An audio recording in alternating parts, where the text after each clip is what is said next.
I see a group of 10 to 15 boys about 50 meters ahead at an apartment building entrance. They had seen and heard me too, as they were looking at me and whispering to each other. It was clear to me that I was about to get beaten up. Why? Because I was simply passing by.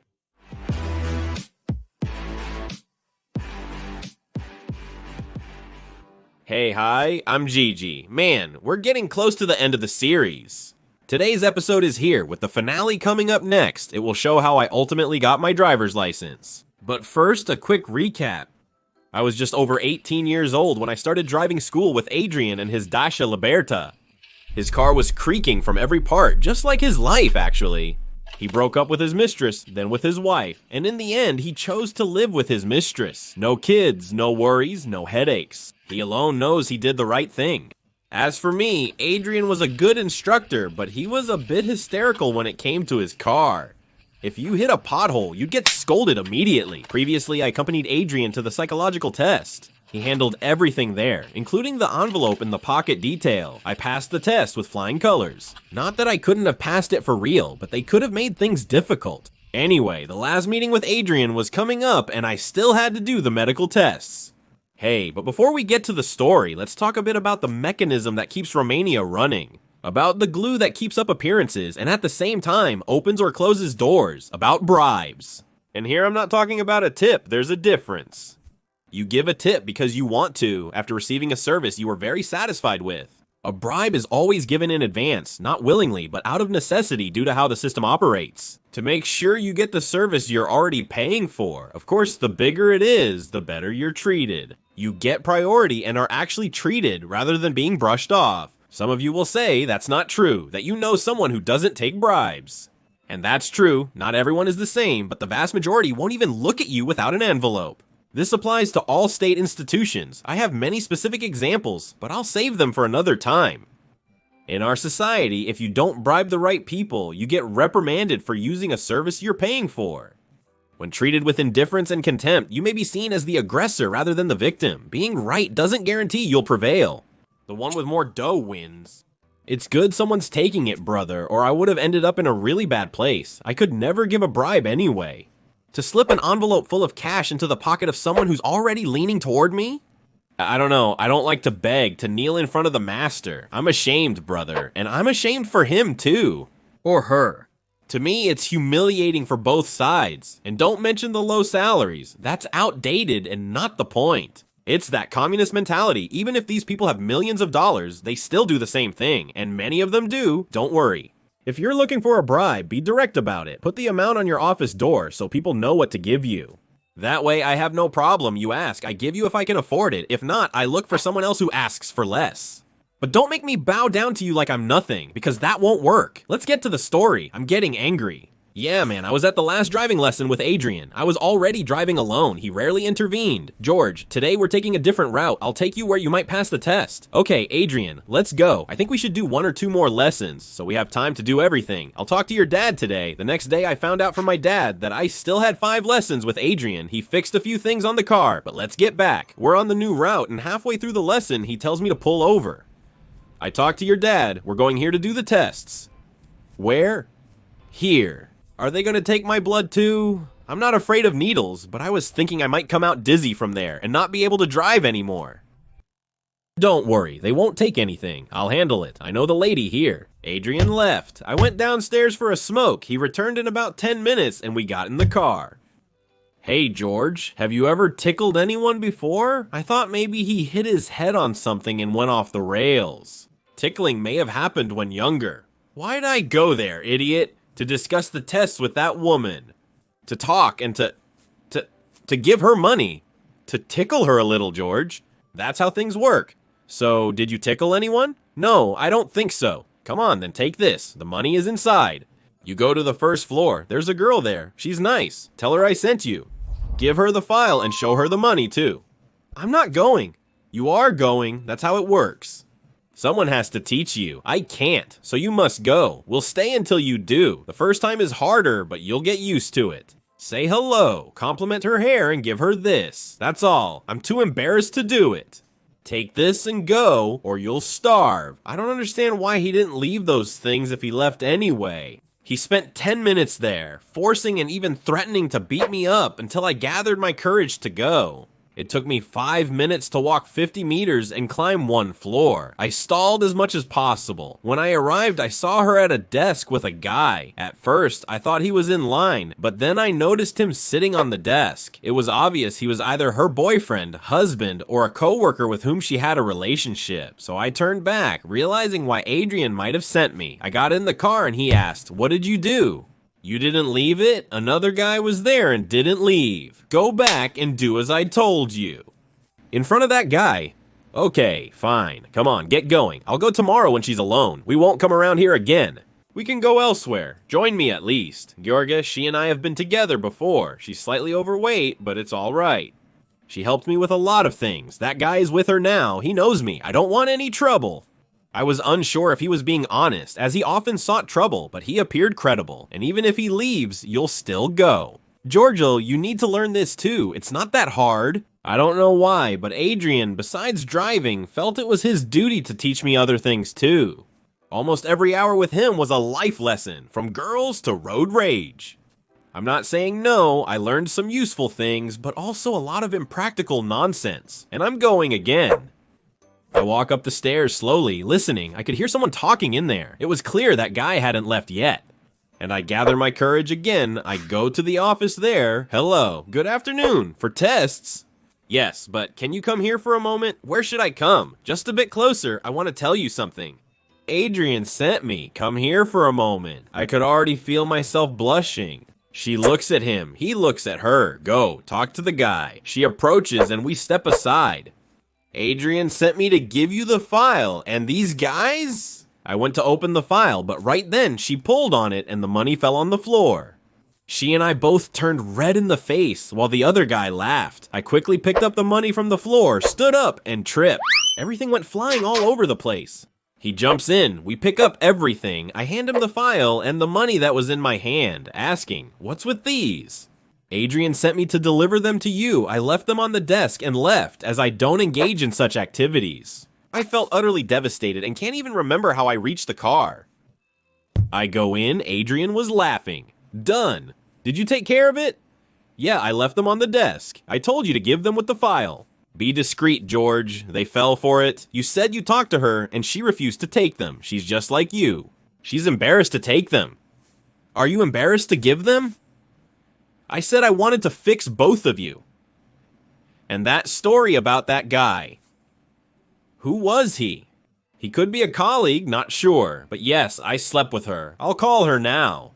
He called her, she was yelling at him that her colleagues could see her, he was laughing, and everything ended well. He calmed her down, promising to visit her that night and give her a good time. So what if she's next to you? Want me to come there? We leave, go for a bit, and on the right, there's one that's fuller at the top. She was also wearing some shorts that looked like underwear. You could see half her butt cheeks. "Slow down, George. Stop by that one." "I'll stop. This guy slaps the girl's butt. Call me." We agree on the price. "Screw you, you pervert. The number is on the car. Save it in your phone. In life, you have to try, George. And when you can, you have to grab it or slap if needed." Let's go a bit further. 2 girls, also on the sidewalk.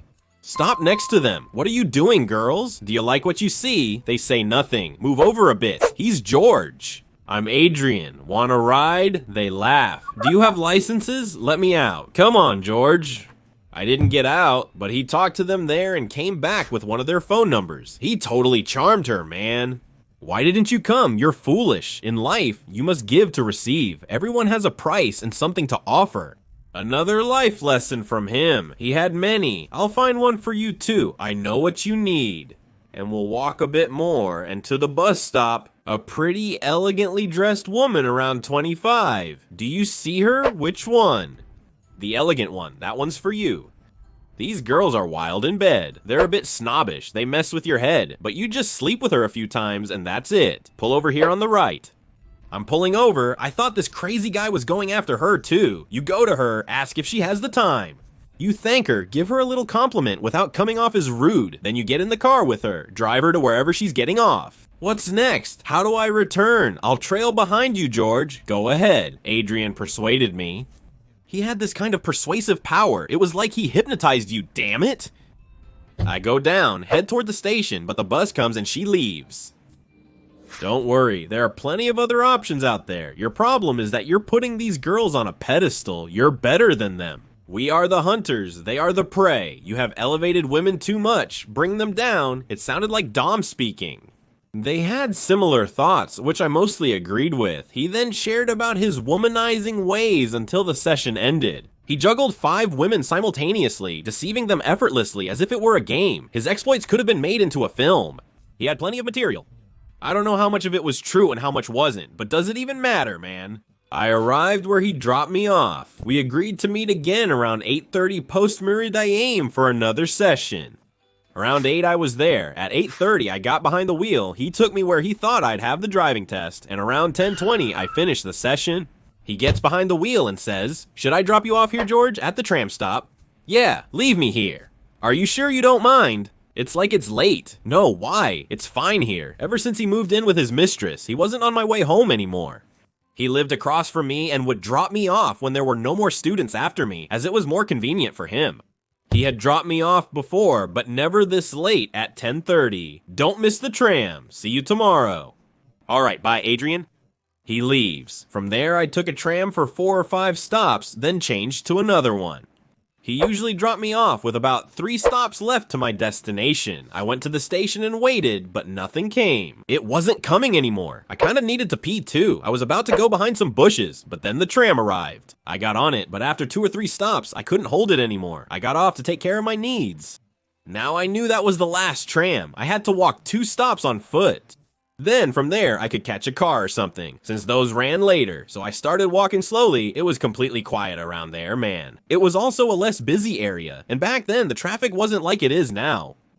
I kept walking and heard voices. I looked closer, and there's a group of 10 to 15 guys at a building entrance, about 50 meters in front of me. They heard and saw me too, because they were looking at me and whispering to each other. For me, it was clear. I was about to get beaten up. Why?